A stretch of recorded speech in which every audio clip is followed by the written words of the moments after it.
Duel Review is brought to you by NexusDigitalComics.com. On today's Duel Review, it's Borderlands 2. I'm RJ. And I'm Nick. Let's get to it.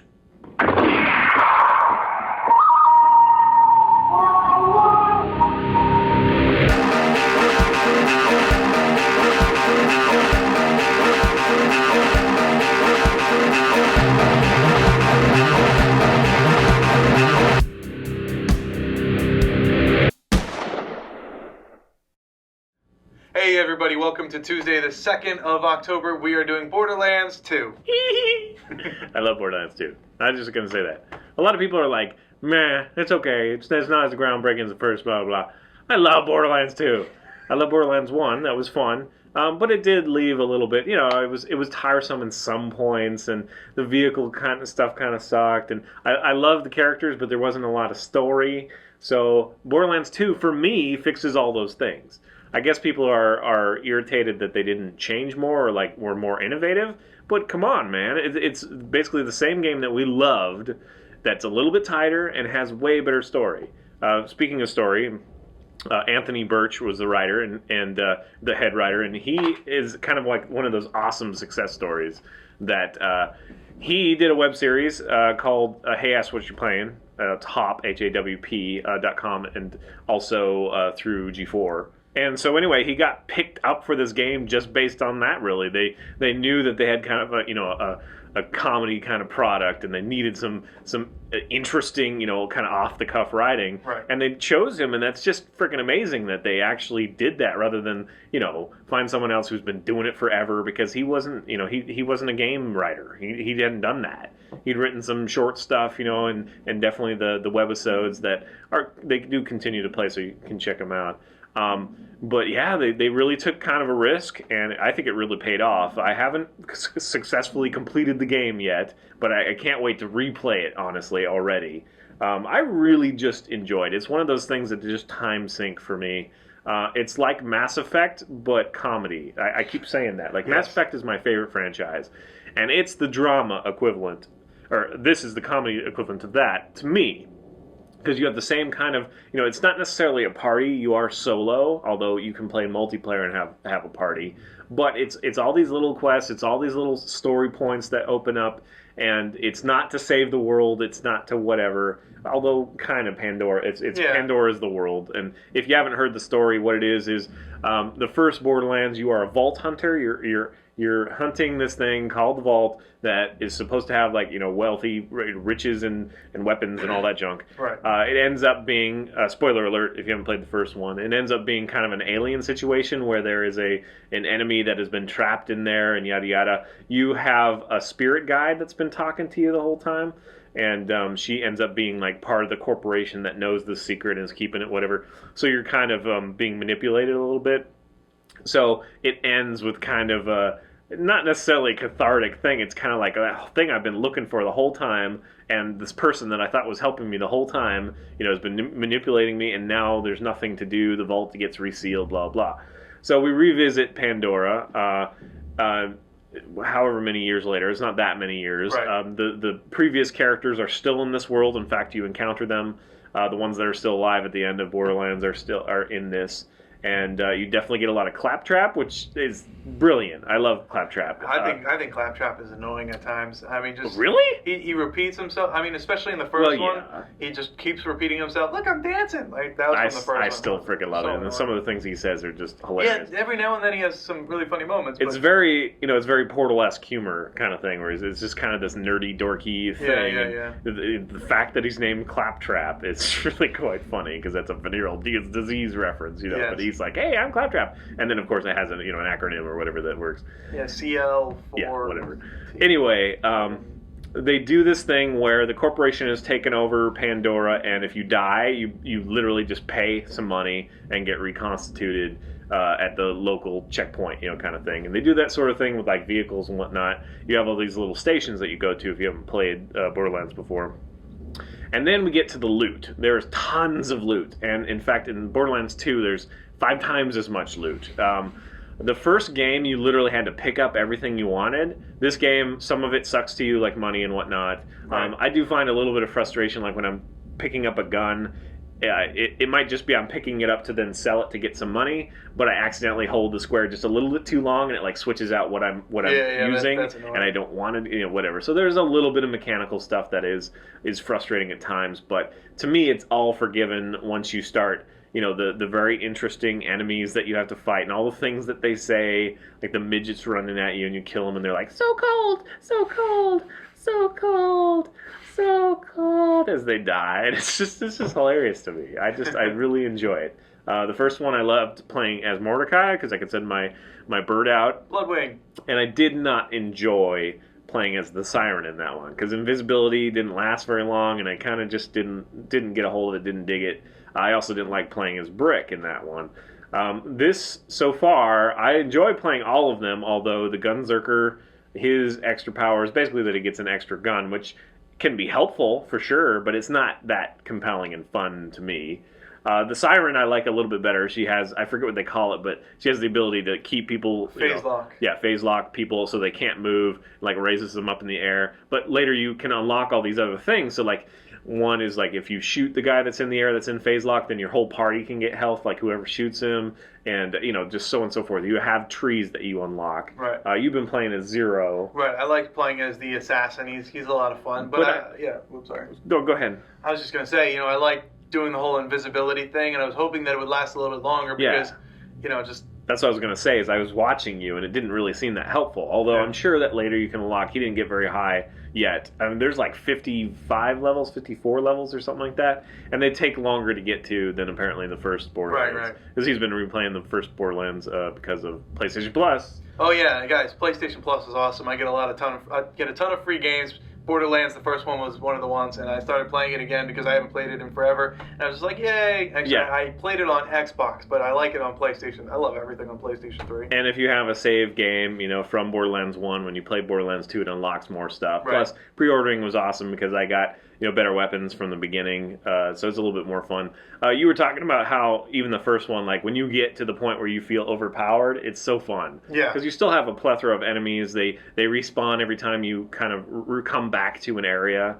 The loot, like you open all these chests, like you have tons of places to look. You've got like these little, like they look like large hat crates, and then they have actual like tactical crates, and then they have mailboxes, and they have toilets, and they have all sorts of stuff that you have to search anywhere through. You can stash stuff. And if you're gone long enough, they actually refill and seal up. So there's never any shortage. You do have to be careful. I remember in the first one, I got to the point where I was stupid. I didn't know how to get past this guy, and I kept going and going. I literally ran out of money and couldn't reconstitute. So that sucked. Because it takes money every time you do that. Right. You're being charged to be renewed. So right now, because I also, I bought all the weapons I wanted and yada yada. So this one, I hardly buy anything. And I have 10 grand or something, so I could die a whole bunch and still be fine. Right. But plus, they have more... the first one just had the wargs that were running around that were kind of annoying. Skags. To me, they were kind of annoying because they rush you and they get right up in your grill and you have to back up and whatever. So this game still has it, Borderlands 2, but they have all these other ones too that are really fun. They have the ape-like creatures that throw ice chunks at you and stuff, and they just have more fun with that. And again, the variation of baddies that you fight, the human baddies. You've got midgets that hide in crates. You've got the flamethrower dudes. You've got the weird Goliath giant guys that you shoot off their head and then they go berserk and kill anything that's near them. Plus you kind of right. You just got all these different guys. Now I mentioned that the vehicle transportation was a little rough in the first one. To me they made it better. He didn't seem to think it was that much better. But I still don't enjoy it overall. Yeah. It's definitely nice to have faster transportation. But if you could sprint, I would probably just do that. Although it is fun to park your car somewhere that you might die, because if you die, you can transport back to that car and save yourself that time. But they could have just done that with a different kind of checkpoint system or whatever. And there is some fast travel options which are nice, but I'm not sure I've gotten the hang of it. I don't know when I can do it, when I can't. I think you just have to find the right area to do it. Yeah. I wish you could do it at any time. At least the places that you've already discovered or something like that. Right. But anyway, and then you sell your guns and get as much money as you can. I pretty much only buy health, but there are so many different guns. There are guns that have different augmentations, elemental. You can set things on fire when you shoot. There's corrosion for robots and just general damage for other people. There's just so many different things. There's shock barrels and stuff everywhere. There's like cacti and stuff. It's just a lot of fun. They really thought outside the box, and really the story of the writer and how they got him really tells you that they are doing new stuff. Right. The first Borderlands was one of the first that was really that cell shaded look that's now so commonplace. In fact, I was thinking of Walking Dead and how I respond to that art. It's this art. Yeah. That's exactly what they did. Is they hand painted some of the cell stuff. Although I think that the first time I saw it was in one of the Dragon Ball games. I think it was like one of the fighters, Dragon Ball Z. Yeah, it could be, I but think was the first one. It's a beautiful way to do it because you can have more surreal environments. Better than life. Whatever. It's all washed out when it's winter and it's bright and sunny when it's the desert and whatever. Right. So you can have all that and have just that slight kind of cartoony feel. Yeah, it's but still make it gritty. Running through a comic book. Yeah, it's a great comic. That's what it is. It brings the flavor. It adds to the quirkiness of the humor behind everything. Yeah, so. and I keep saying over and over that I'm a character guy, and I am, and this is awesome for character guy. Right. I just really enjoy it. I really do. If you have any kind of reservations, if you're waiting for some other game or something, just go pick it up. It's freaking amazing. If you want to know what it's kind of like, and you haven't played Borderlands 1, then you might be able to get it free. If you did, PlayStation Plus, you could probably find it for $10 or even $5 at GameStops or something because they're making them available. Yeah, I think so. And that one is just not as tight. It's not as well paced for my money. Right. So it did get a little bit tiresome. I think I said at times. But this game so far, it's hitting on all cylinders, and I really enjoy it. I can't wait for the third one. And that was one thing I was sharing with you, is that the story from the first one and the second one are fairly disparate.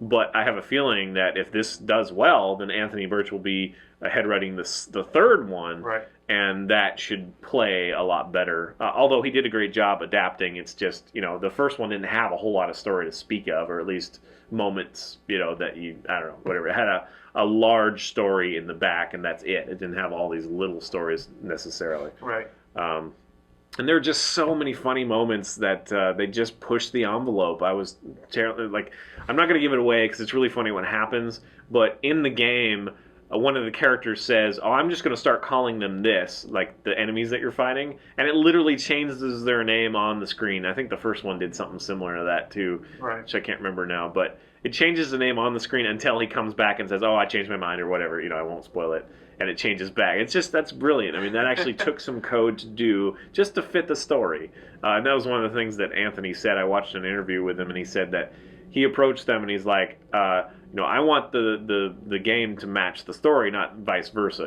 kind of thing. Like so he wrote what he wanted to, and they made it fit. Right. They had all these fun jokes, Top Gun jokes or whatever, and they made it fit.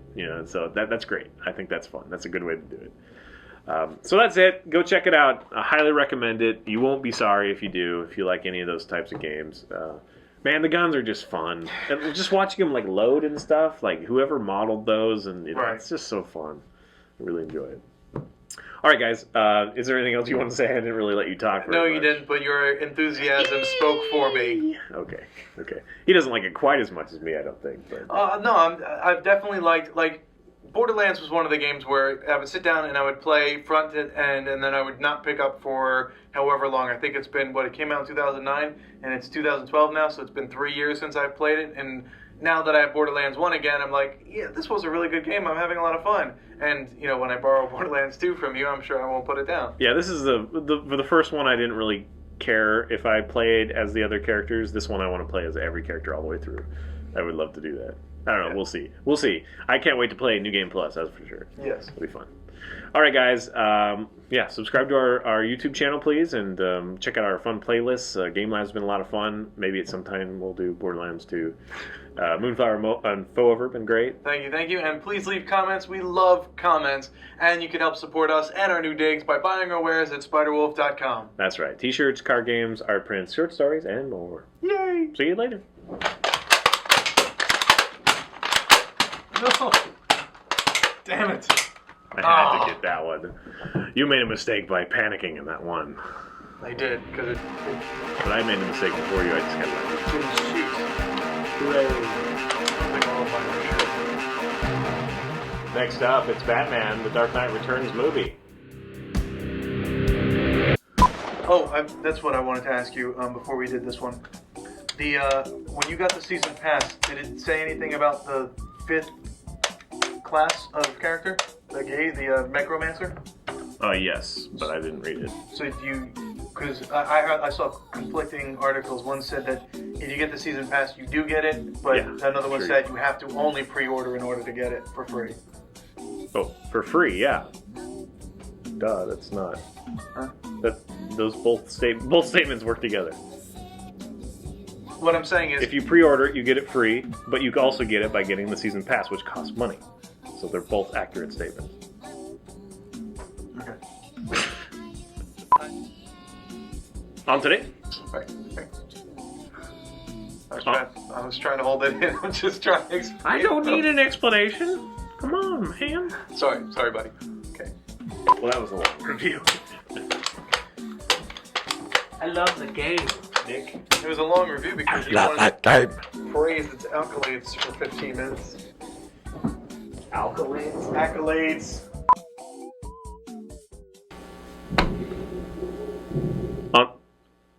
That was a weird ass noise.